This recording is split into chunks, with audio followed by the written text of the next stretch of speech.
লাইলাতুল কদরে নফল নামাজ পড়বো 2 রাকাত করে। মাগরিবের পর থেকে ফজরের আগ পর্যন্ত এই সময়ের মধ্যে যখনই আপনার সুযোগ হবে তখনই আপনি নামাজে দাঁড়াবেন এবং নামাজে দাঁড়িয়ে প্রথমে নিয়ত করবেন যে আমি এখন 2 রাকাত নফল নামাজ কিবলামুখী হয়ে আল্লাহর সন্তুষ্টির জন্য আদায় করিতেছি।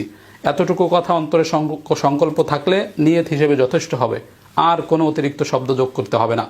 এইভাবে নিয়ত করে আল্লাহু আকবার বলে দাঁড়িয়ে যাবেন, সানা পড়বেন সুবহানাকাল্লাহুম্মা অথবা আল্লাহুম্মা বাঈদ বাইনি। সানা পড়ার পরে আউযু বিল্লাহ বিসমিল্লাহ পড়ে আলহামদুলিল্লাহি রাব্বিল আলামিন সূরা ফাতিহা শেষ করার পরে বিসমিল্লাহ পড়বেন। বিসমিল্লাহ পড়ে যে কোনো একটা সূরা পড়বেন। এখানে নির্দিষ্ট কোনো সূরা নেই যে এই সূরা পড়তে হবে, যে কোনো সূরা আপনি পারেন পড়বেন। প্রয়োজনে এক সূরা বারবার পড়বেন, প্রয়োজনে একাধিক সূরা প্রথম রাকাতেই পড়ে ফেলবেন, কোনো সমস্যা নেই।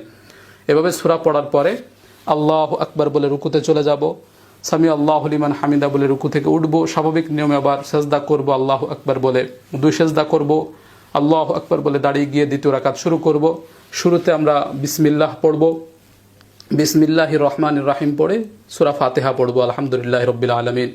সূরা ফাতিহা শেষ করার পরে আবার বিসমিল্লাহ পড়ে যে কোনো একটা সূরা পড়ব, একাধিক সূরাও পড়তে পারি বা এক সূরা বারবারও পড়তে পারি। এভাবে সূরা পড়ে আবার আমরা আল্লাহু আকবার বলে রুকুতে চলে যাব, এরপরে সেজদা করব, 2 সেজদা করে বৈঠকে বসে যাব, তাশাহুদ পড়ব আত্তাহিয়াতু লিল্লাহি, এরপরে দুরূদ শরীফ পড়ব, এরপরে দোয়া মাসুরা পড়ব, এরপরে সালাম ফিরাবো, আসসালামু আলাইকুম ওয়া রাহমাতুল্লাহ, আসসালামু আলাইকুম ওয়া রাহমাতুল্লাহ।